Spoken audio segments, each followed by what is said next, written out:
Au sommaire de ce journal, République démocratique du Congo, depuis le 13 juin, le pays a un nouveau directeur de cabinet du chef de l'État. Son nom, Anthony Nkinzo Kamole. Technologie, la stratégie nationale d'industrie 4.0 du projet Employment for Youth au cœur d'un atelier. Et puis, la première édition du Salon international de la transformation et de l'industrie annoncée à Abidjan.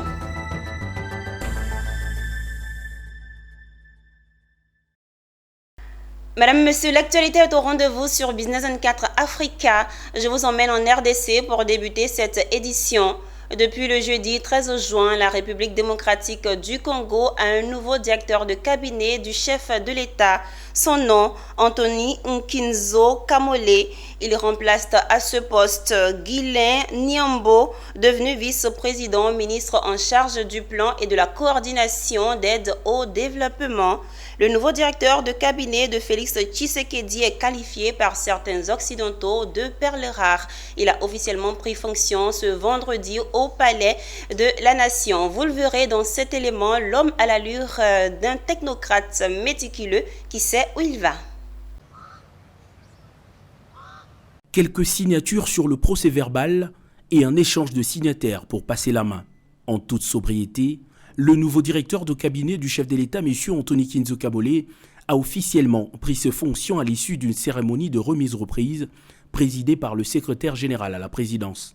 Appelé à gérer la planification des programmes du pays au gouvernement en qualité de vice-premier ministre du Plan, le directeur de cabinet sortant, Guylain Niambo, a remercié le chef de l'État Félix-Antoine Tshisekedi et ses collaborateurs pour l'accompagnement lui assuré. Nous avons vécu des belles histoires et remporté de bons combats et des combats dignes pour la République. Vous avez été d'un grand apport dans la réussite de toutes ces missions, avec un recueil des discours, un clin d'œil pour cette équipe.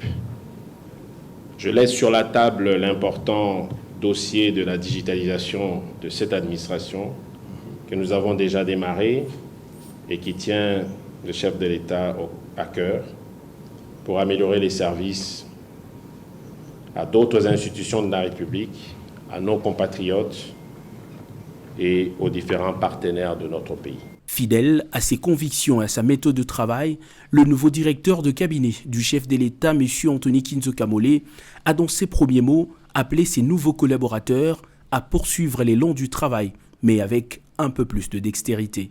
Ma loyauté et toute ma déférence au président de la République. Arriver à cette fonction, ce n'est pas peu de choses. C'est certainement un arbitrage personnel, un arbitrage spirituel, un arbitrage politique. Mais ce que je voudrais dire à chacun d'entre nous, moi je mesure l'ampleur, je mesure ce que ça représente d'être directeur de cabinet du chef de l'État, mais en même temps c'est que ça représente d'être collaborateur direct du chef de l'État, comme la plupart d'entre vous êtes ici. Ça veut dire que c'est de la mesure, ça veut dire que c'est de la discipline. Je voudrais vous dire une chose, chaque fois que vous vous trouvez quelque part, vous représentez le chef de l'État, vous représentez le cabinet, vous représentez la fonction que vous portez. Alors je voudrais que chacun d'entre vous porte ce manteau partout où il sera et dans tout ce qu'il fera. Il y a un tableau de bord qui vous sera donné pour ce que j'appelle une sorte d'état des dossiers pour chacune des cellules. On voudra les avoir, on vous donnera probablement 5 jours ou une semaine. J'aurai une rencontre avec les différents directeurs de cabinet adjoints et j'aurai des rencontres avec chacune des cellules. On va s'asseoir, on va discuter, on va échanger, autant de temps que ça va prendre, mais chacun devra connaître ses dossiers. On va découvrir. Ce sera pour moi aussi un test pour chacun des CP et aussi pour chacun des conseillers. Et je vous en supplie, on se met au travail. De la même manière que vous avez travaillé avec Guylain, vous allez travailler avec moi. J'ai besoin de vous. S'en est suivi un échange en privé entre Guylain Niambo et Anthony Nkinzo Kamole avant une visite de différents services du cabinet et la remise des clés du charroi automobile. Poursuivons cette édition dans le secteur industrie. L'annonce a été rendue publique. La première édition du Salon international de la transformation et de l'industrie se tiendra les 14 et 15 novembre à Abidjan. Initié par le cabinet Challenge Company, le City rassemblera les acteurs autour des enjeux majeurs de l'industrie et de la transformation. La première édition aura pour thème central productivité et performance, les défis à relever pour l'industrie ivoirienne. Anja Sémian et Richard Akeke. Le Salon international de la transformation et de l'industrie deviendra le premier cadre officiel de réflexion et de concertation initié entre les acteurs et partenaires du secteur autour des enjeux sectoriels. C'est l'information donnée aux hommes de médias par le comité d'organisation de cette première édition du City.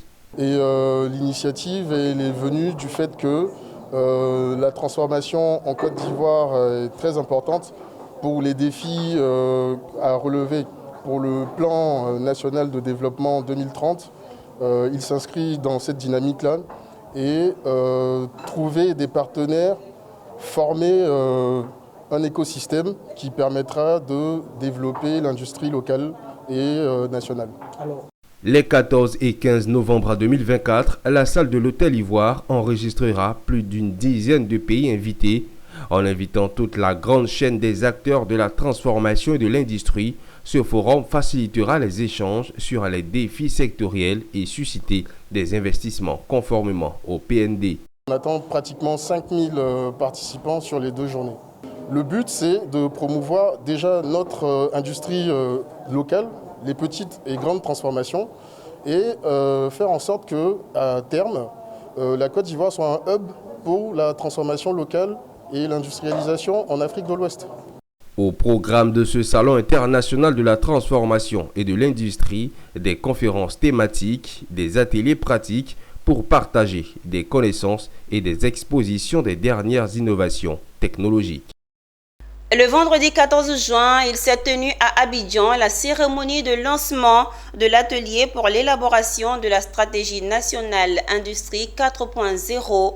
Cette activité intervient dans le cadre du projet Employment for Youth mis en place par l'Organisation des Nations Unies pour le développement industriel en abrégé ONUDI. L'objectif de cet atelier est de présenter les avantages liés à la mise en place d'une plateforme rassemblant les acteurs publics, privés et la société civile pour promouvoir l'employabilité des jeunes en Côte d'Ivoire et en Tunisie. Répondre à la problématique de l'employabilité des jeunes en Tunisie et en Côte d'Ivoire par l'industrie 4.0 ou révolution industrielle était le contenu de l'atelier dont le lancement s'est effectué à Abidjan. Une rencontre d'échange proposée dans le cadre du projet Employment for Youth. La diversité des acteurs a permis d'engager des discussions constructives et de favoriser la collaboration entre les différents secteurs pour la mise en place de la stratégie nationale Industrie 4.0. Une initiative dont l'importance a été rappelée à cette occasion. L'industrie 4.0, ce sont des technologies d'information, des technologies numériques qui vont révolutionner l'industrie, la production et les process. Donc c'est le mariage entre le physique et le virtuel de manière à casser ces silos, ces barrières et améliorer la productivité, la compétitivité de nos entreprises. Une stratégie nationale, elle doit être l'émanation des acteurs locaux. Et donc pour espérer avoir ces propositions venant de l'écosystème, venant des acteurs même qui sont concernés directement par la question de l'industrie 4.0 et qui seront concernés par la mise en œuvre de la stratégie, il était important de les consulter. Une nécessité de créer un écosystème favorable ainsi que les mesures politiques et réglementaires à prendre en compte pour encourager l'adoption de ce projet. Nous allons travailler avec toutes les parties prenantes pour consolider cette stratégie-là d'abord.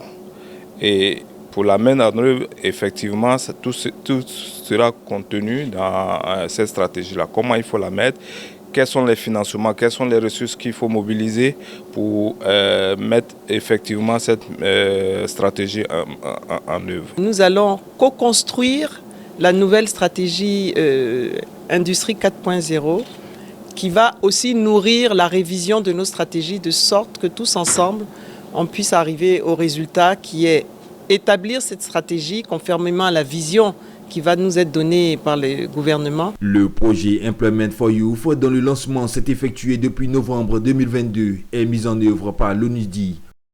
Parlons de culture musicale. La direction du Burida, Bureau ivoirien des droits d'auteur, a procédé à sa traditionnelle conférence de presse trimestrielle. Objectif, faire la répartition des droits d'auteur et droits voisins. Au titre du trimestre janvier-février, masse, ce sont plus de 255 millions de francs CFA qui sont repartis aux artistes. Vous le verrez dans ce reportage de Tima Traoré, commenté par Anja Simian. Plus de 255 millions de francs CFA. C'est le montant réparti dès ce 15 juin 2024 aux artistes au titre des déclarations du premier trimestre de l'année 2024 par le Bureau ivoirien des droits d'auteur, Burida. C'est ce que ressort des résultats des travaux de répartition des droits d'auteur et droits voisins. Ils sont au nombre de 2374, ces artistes bénéficiaires. C'est une annonce faite par la directrice de la répartition Burida, Flore Ini Palanfo.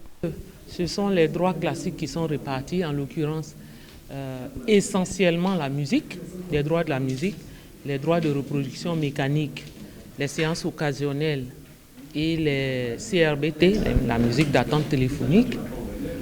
Et puis les droits qui seront répartis portent sur la période de janvier, février et mars. Par ailleurs, la directrice de la répartition a signifié que beaucoup de droits sont encore en attente de déclaration et a lancé un appel aux créateurs des œuvres concernées pour une mise à jour de leur catalogue. Beaucoup de droits sont disponibles ici. Vous pouvez entendre ces œuvres-là être exploitées sur les réseaux et partout dans les médias, mais vous n'entendez pas les noms, ou bien quand ils consultent notre site internet, ils ne trouvent pas leur nom parce que ces œuvres-là ne sont pas déclarées. Or, tant que les déclarations ne sont pas faites, quand nous n'avons pas les informations, nous ne pouvons pas procéder aux répartitions de ces droits-là. Depuis le 15 avril 1981, date de sa création, son objectif est le même. Le Bureau ivoirien des droits d'auteur fait la promotion et défend les intérêts matériels et moraux des titulaires de droits d'auteur et de droits voisins pour défendre le droit des créateurs d'œuvres. Le Centre national des arts et de la culture à Abidjan a servi de cadre pour l'ouverture du deuxième programme de la troisième session des AFAC, entendez ateliers de formation des acteurs culturels. Organisée par le collectif des acteurs culturels de Côte d'Ivoire, cette activité vise à informer, sensibiliser et instruire les acteurs du secteur culturel sur la méthodologie de rédaction du projet culturel et de rapport du projet. Renforcer les compétences des acteurs de la culture dans la conception et la rédaction de projets culturels, surtout dans la rédaction du rapport de projet, était l'essentiel à l'ouverture du deuxième programme de la troisième session de l'atelier de formation des acteurs culturels. Ce sont plusieurs auditeurs composés d'artistes, de représentants d'institutions gouvernementales et partenaires venus communier à cette occasion. L'initiateur a souligné l'importance de cette activité qui offre des formations et l'accompagnement des créateurs dans leur démarche en contribuant à la professionnalisation du secteur. Nous avons pensé que nous pouvons être utiles à notre communauté. Donc depuis le 20 avril, nous avons initié ce projet en fait de faciliter la compréhension de notre écosystème à nos acteurs culturels. Donc chaque 2 mois, nous faisons venir des experts qui ont compris, qui ont des notions, qui sont aguerris dans ce domaine, afin de transmettre aux acteurs culturels pour mieux comprendre et en fait de faciliter leurs missions et leurs actions plus tard dans leur carrière professionnelle. À travers des échanges interactifs avec le formateur venu du Burkina Faso, les auditeurs ont bien perçu la portée de cet atelier pour leur carrière. Pour nous, c'est très très important étant donné que nous sommes initiatrices de festivals. Il fallait qu'on vienne se nourrir des connaissances de M. Youssef. J'ai été choisi, envoyé donc par Madame la ministre de la Culture et de la Francophonie. Elle m'a demandé d'encourager, d'apporter ses encouragements. Après les premières et deuxièmes sessions du programme 2 des AFAC en février et avril, cette troisième session vient confirmer la mission du collectif des acteurs culturels dans la structuration et la professionnalisation de l'écosystème culturel ivoirien. La 4e session du programme 2 est prévue au mois d'août prochain. Que nous dit l'actualité régionale? Environnement et impact culturel, tel est le thème du panel qui a marqué le deuxième point saillant du Veleux Festival 2024. Le Veleux Festival ou encore Festival Bal Poussière se tiendra du 15 au 17 août 2024 à Adzopé. Un panel suivi d'une conférence de presse ont annoncé officiellement le festival dont le but est de valoriser la culture acquise et promouvoir la tradition auprès des jeunes générations. Richard Akeke, commentaire Philippe Zabo.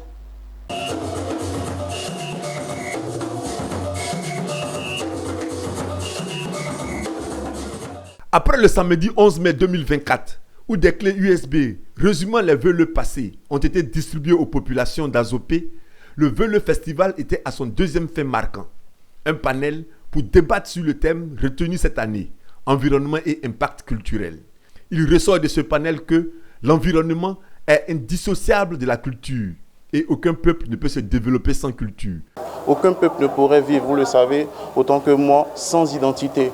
Et donc ça passe aussi par la protection de toutes les composantes de notre environnement, par leur entretien et aussi par la transmission aussi de ces valeurs-là. Sans l'environnement, on ne peut pas parler de culture parce que c'est tout ce que nous mettons en place pour pouvoir exprimer ce que nous sommes, notre identité.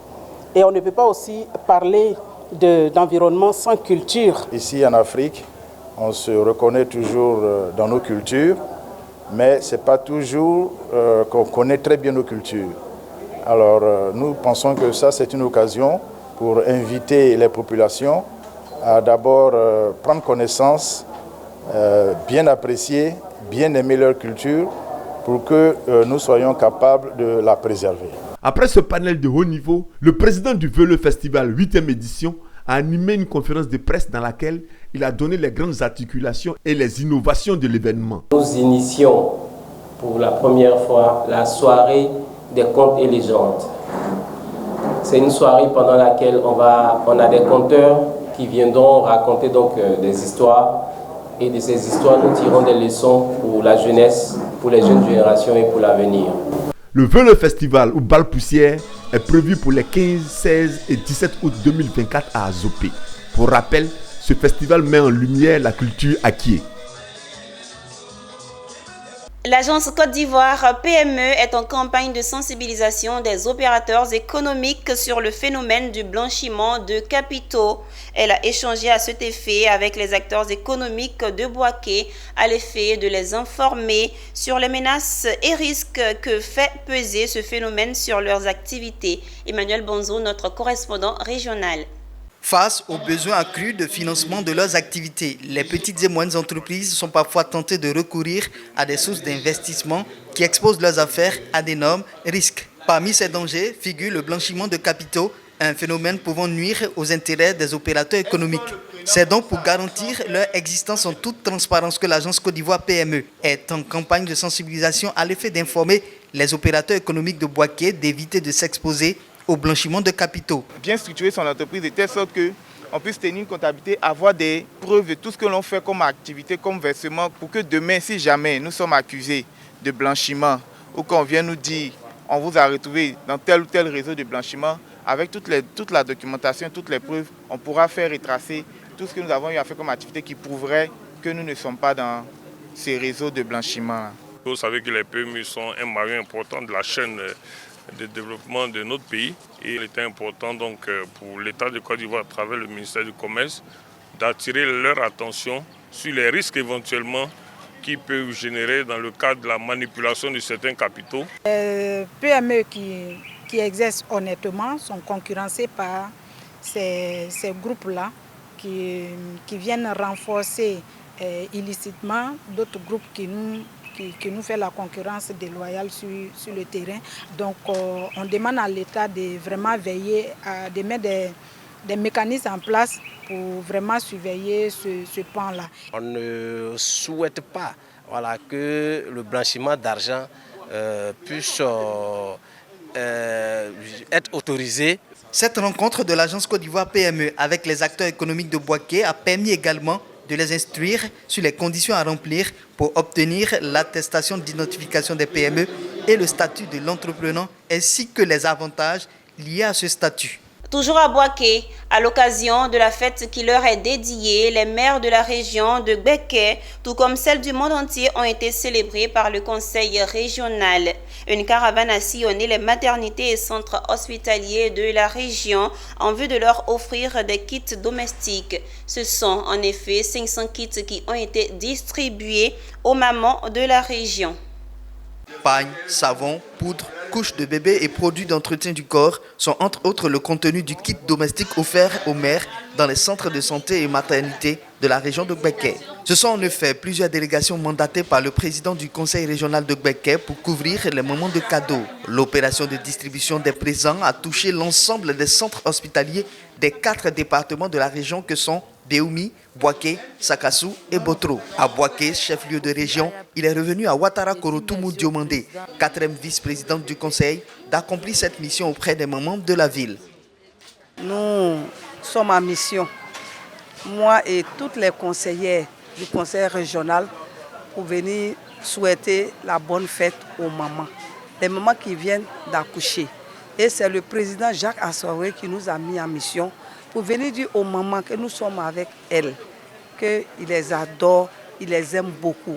Et leur dire que ces enfants qui viennent de naître, il faut que ces enfants soient comme lui, Jacques Assaoué.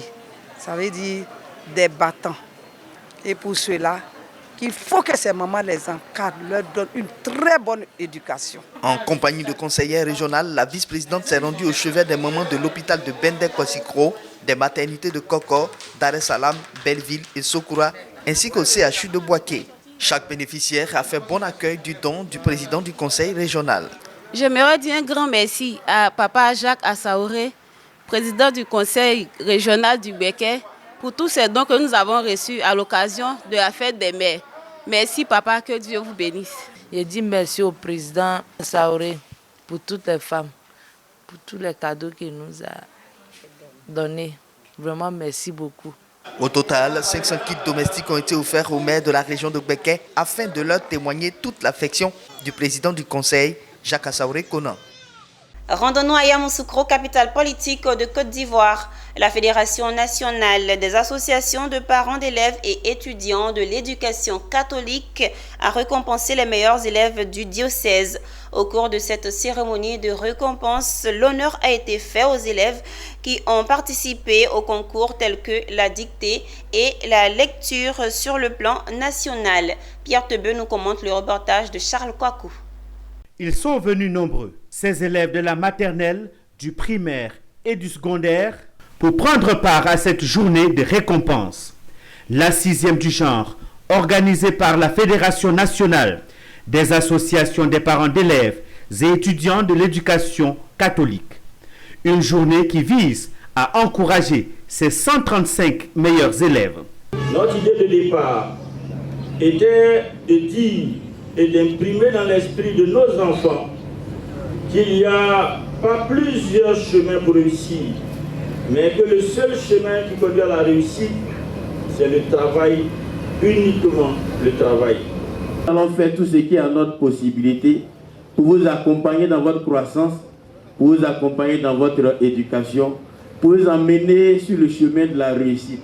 Vous n'avez pas le droit et on ne va pas vous laisser le choix de l'échec, ce n'est pas possible. On fera tout ce qu'il faut pour que vous puissiez réussir, pour le bonheur de vos parents, pour la fierté que vous êtes pour vos parents. Au nom de ses amis, Stéphanie Rossan a remercié Monseigneur Joseph Aka pour les différents cadeaux. Marie-Joanna, je suis très heureuse, je suis infiniment aussi reconnaissante à ma grande sœur qui m'a aidée. Je suis infiniment aussi reconnaissante au Seigneur. Je veux lui dire merci, merci beaucoup. Merci infiniment pour ses prix, je suis infiniment reconnaissante. Les organisateurs se sont donné rendez-vous l'année prochaine pour la 7e édition, encore plus prometteuse, avec de nombreux cadeaux pour les meilleurs élèves.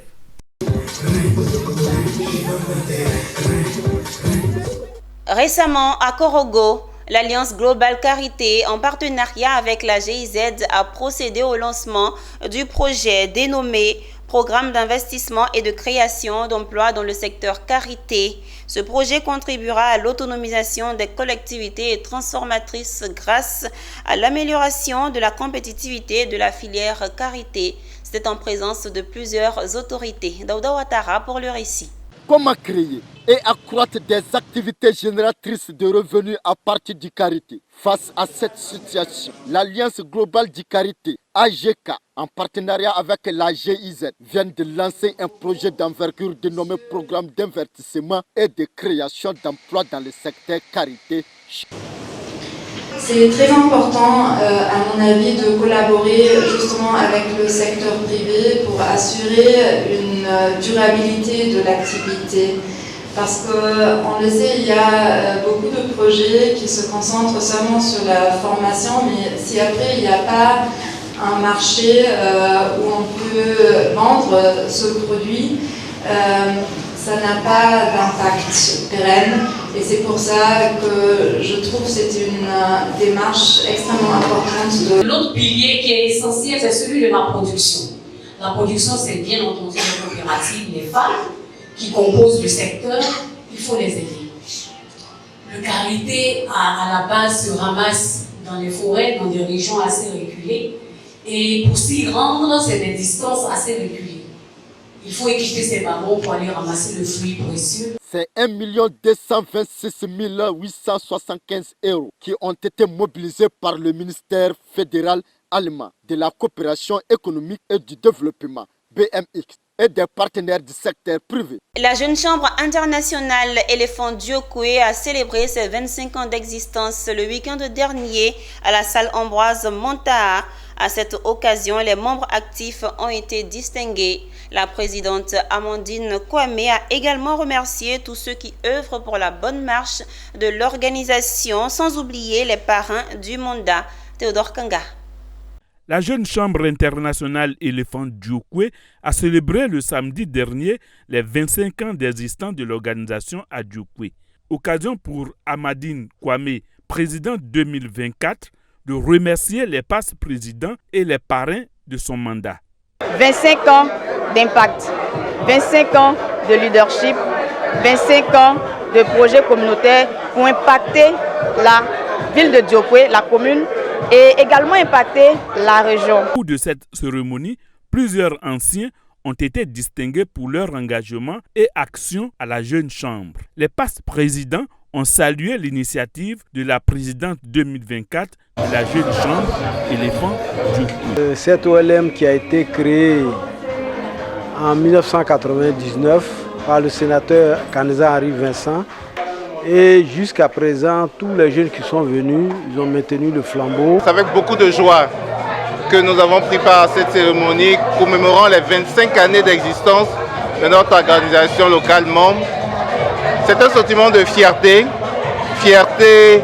d'avoir contribué à cette belle œuvre. La célébration des 25 ans de la Jeune Chambre de Diokwe a été marquée par des moments de joie et de partage, ponctués de danse et de prestations. Au thème de cette cérémonie, la présidente 2024 a remercié les officiels par des prix et des récompenses. En image pour terminer ce journal, l'opérateur portuaire émirati DP World a annoncé qu'il prévoit d'investir 3 milliards de dollars dans de nouvelles infrastructures portuaires et logistiques en Afrique au cours des 3 à 5 prochaines années. DP World, qui emploie 27 000 personnes en Afrique, exploite des infrastructures portuaires et logistiques dans une dizaine de pays du continent, dont le Sénégal, le Nigeria, le Rwanda et l'Algérie. C'est la fin de ce journal. Merci de nous avoir suivis. Bonne fête à tous les papas et également bonne fête de la Tabaski à tous.